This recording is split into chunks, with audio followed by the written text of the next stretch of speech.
Alright guys, so today I am on administrative duties at the clinic today, which means I am checking my labs, calling patients, following up on my charts, calling insurance companies, and doing all of that paperwork. So this week we are going to focus on GLP-1s. So as most of you know, I also do weight loss, and of course we also see diabetic patients. GLP is the short form for glucagon-like peptide 1. It is a type of medication that mimics the body's hormones. You have different types of GLP-1. One of them is the semaglutides like Ozempic and Wegovy, and then you have the tirzepatide like Zepbound and Mounjaro. So Ozempic, Wegovy, Mounjaro is clinically approved for diabetes, so type 2 diabetes, and it's very good because the patient needs to just do once weekly injections. Personally, I do love them and I've seen great results. In addition to that, it aids in weight loss, which furthermore controls type 2 diabetes. And this is what example Mounjaro looks like. Mounjaro is produced by a company known as Lilly, and this is what it looks like. And then specifically for weight loss, you have Zepbound. This is what I prescribed, and of course I prescribe other medication depending on the patient's insurance, but I've seen great results with this. Also, Zepbound is also indicated for obstructive sleep apnea. So if a patient has sleep apnea in addition to obesity, they are more likely to be approved for Zepbound. So I always say, if you know your family say you snore, something like that, you can always get a sleep study done. And if you do have sleep apnea, then maybe your insurance can pay for this. I personally do not do compounded medications because I just don't know what is being put in the medication. Initially, when I started, I was interested in compounding, but I no longer, and I did not go further with that. I rather go through the company that's been approved by FDA. So usually if insurance does not want to pay, a couple of my patients do pay for it. So I will send it straight, prescribe it, send it straight to Lilly, and Lilly will work with the patient to provide the medications. So this is what the pen literally looks like. And of course, once a patient gets it, you want to, this is a demo pen. You want to make sure that the medication is clear. This medication is usually locked and it's usually for one dose. So if this is a 2.5 milligrams pen, 5 milligrams pen, 7.5 pen, it would just fully be that dosage. So once this is used, then it's trash. So the first thing you do is going to clean the area that you want to use, and we recommend the back of your arm, the abdomen, thighs, fatty area, because you're injecting it into a subcutaneous tissue. Once you decide on the location, you would clean that place and always make sure you wash your hands, and then you will remove this. Once you remove this, then you are exposing the needle, so be careful. Then you would turn this to unlock this medication. As you can see, when once that's ready, you're going to put this on your skin and you would push the medication in. Once you do that, the medication goes into your skin. You want to hold on to it for like 10 more seconds to make sure that the medication is fully in, and then you're done, and this is trash, okay? So that's how you use the pen. The same goes with Mounjaro. Mounjaro is also from Lilly. It's the same, literally the same thing. You lock it, you take it off, unlock it, inject, and that's it. So as easy as that, once weekly.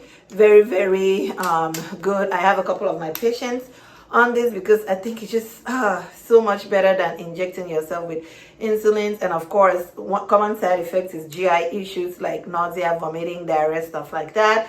If that happens, just let your primary care physician know, and you guys can either decrease the dosage or maybe it's just not for you. Most times people have issues when the dosage go up, and then if that happens, you just want to come back down. So yeah. So now that you know the different types of GLP-1, people always ask me the question, should I be on one? And here is what I will say. If you need to lose a couple of pounds, like 15 pounds, 10 pounds, I would say no. And that's because you can eat healthy, exercise, and lose that weight. And I'm talking to myself too, because sometimes people just want, fast process. I've heard a couple of, concerns where people say, I was on this medication, and once I stopped, all my weight comes back. So this is a conversation I always have with my patients once they come in for a consult. You have to pair it with healthy living. Is there a situation where people do need it? I'd say absolutely yes, especially if you're having other health complications that is related to obesity. I say definitely, but always make sure that you're building a healthy lifestyle. That means you're not even going to the gym. If you are walking is great. People lose tons of weight by just walking. So you can walk, you can eat healthy by paying attention, not going crazy, but paying attention to what you're putting in your body, eating more healthy, like fruits, veggies, and staying away from like sweets. So yes, I would say pair it with that, because what happens is if you're not building a healthy lifestyle, once that medication goes away, there's nothing to keep that weight. But if you're building a good lifestyle, if you're building a healthy lifestyle, even when the medication goes away, you are so used to living that lifestyle that you're still going to be working out, you're still going to be eating healthy, paying attention to what you're eating, and you're going to be able to maintain that weight that you lost. So even if you gain some back, it's not going to be like crazy where people, I've heard someone say, I just slept and woke up and all my weight came back. No, it came back slowly. And it's because when you're taking those medication, it suppresses your appetite. So you're not eating as much as you were eating. And even when you're eating, you get full quicker. So not eating a lot of food like you were eating before. But if you're eating healthy anyway, and you are exercising, even that medication, when you stop taking that medication, you're still going to be able to maintain your weight. That is a conversation that I always have with my patients. Like, make sure that you're building that lifestyle, because I don't want to hear, oh, Indy, all my weight came back. I told you. So make sure that you're eating healthy. Make sure that you're exercising. Yes, do you have to? Sometimes I think you can, but don't let your life depend on it. Don't make it like, yes, I'm taking this medicine now, I can eat what I want, and then there's a time to stop. I've seen people continually taking this and they look skinny because it causes hair loss. It leaves loose skin, especially for someone that was really big, and then they lose that weight. It makes them look older. That is just my observation though. I see that it makes, and I can tell when someone is on GLP-1, whether you tell me or not. I know that you're on it because they are just telltale signs. It just makes somebody looks a little older, like almost like sick. Because some people just take it too far. There's a time to stop, and when you're taking it, I would say please take some supplements.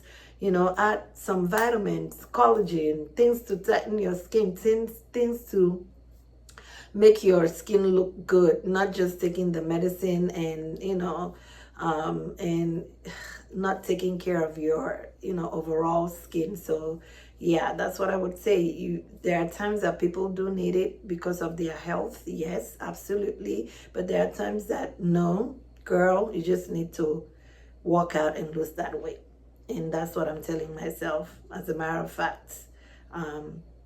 Yeah, so I was invited by Kade Foundation to speak. This was an official invite outside of my organization or people that I know. I received an email months ago, can I speak? So it was really truly a privilege to be invited to speak. As a primary care provider, I spoke specifically in regards to primary care settings, because actually when someone is pregnant, and it was so funny because 3 days before that, I literally had my patient that found out she was pregnant, and she came to see me and was like, where do I go from here? So my main focus was advocacy support and resources in the community, and talking about mental health especially in Black patients, Black women, who carry a lot of responsibilities. So it was really, really great, and it was really an honor. I thank God for the opportunity. I was so nervous, I was nervous. It was really nice. I'll attach the clips of the video here. Yeah, it was really an honor to speak. I don't know, that was my first speaking something, and it went well. After that, we took pictures, and I was supposed to network, but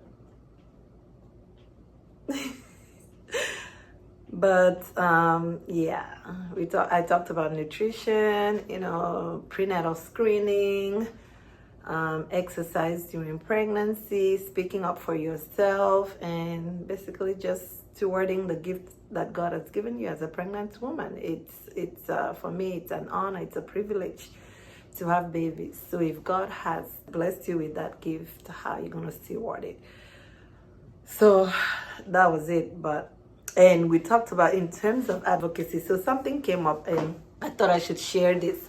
So somebody now asked a question and said, apparently there was some story about a lady that with a C-section and ended up being, I think, forced might be the word, or made, I don't know, to have a C-section, and I think they are now in court or something like that. Someone said, you have to speak up for yourself. It is your right. But for me, one thing I wanted to point out is that there is a thin line between safe and unsafe when it comes to pregnancy. Look, speak for yourself. If a provider doesn't listen to you, if your doctor is not listening to you, please find another doctor. But at the same time, it's a very thin line between speaking for yourself and what's unsafe for your baby. So I think for me, I had to make that very clear, because there are times people can take things too far, and then they end up being